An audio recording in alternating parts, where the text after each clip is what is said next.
Belgaum cloth merchant असोसिएशनच्या अध्यक्षपदी माझी निवड झालेली आहे. याबद्दल मी समस्त व्यापारी वर्गाला धन्यवाद देतो.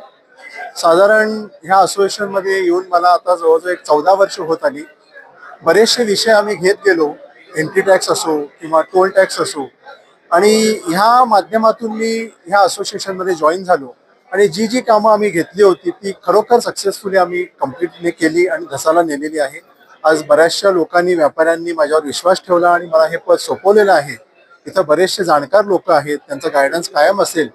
आणि एकूणच जर बघितलं तर बेळगावातली कापड व्यापार आणि कापड संस्था ही फार जुनी आहे आणि बेळगावला जर आपल्याला एक ग्लोबल हब बनवायचं असेल हे सहज शक्य आहे.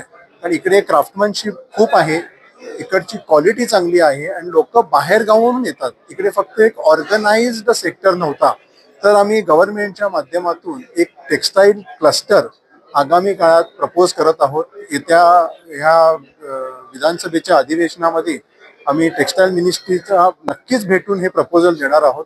आणि आगामी काळामध्ये जसे मोठे वाराणसी असो किंवा सुरत असो, माऊ असो, कलकत्ता असो, हे जे टेक्स्टाईल हब म्हणून नावारूपास आलेत, आपल्याकडे जे आहे तेच आम्ही दाखवायचा प्रयत्न करणार आहोत टेक्स्टाईल क्लस्टरच्या माध्यमातून. आणि आगामी काळात तो बदल तुम्हाला नक्कीच दिसेल. आज सर्वांनी माझ्यावर विश्वास ठेवून हे अध्यक्षपद दिलेलं आहे. जबाबदारी फार मोठी आहे, पण बेळगावच्या दृष्टीने अगदी लहानात लहान कापड व्यापारापासून सर्वांनाच त्याचा कसा फायदा होईल, कसा त्याचा उपयोग होईल या दृष्टीने नक्कीच काम करत राहील. थँक्यू.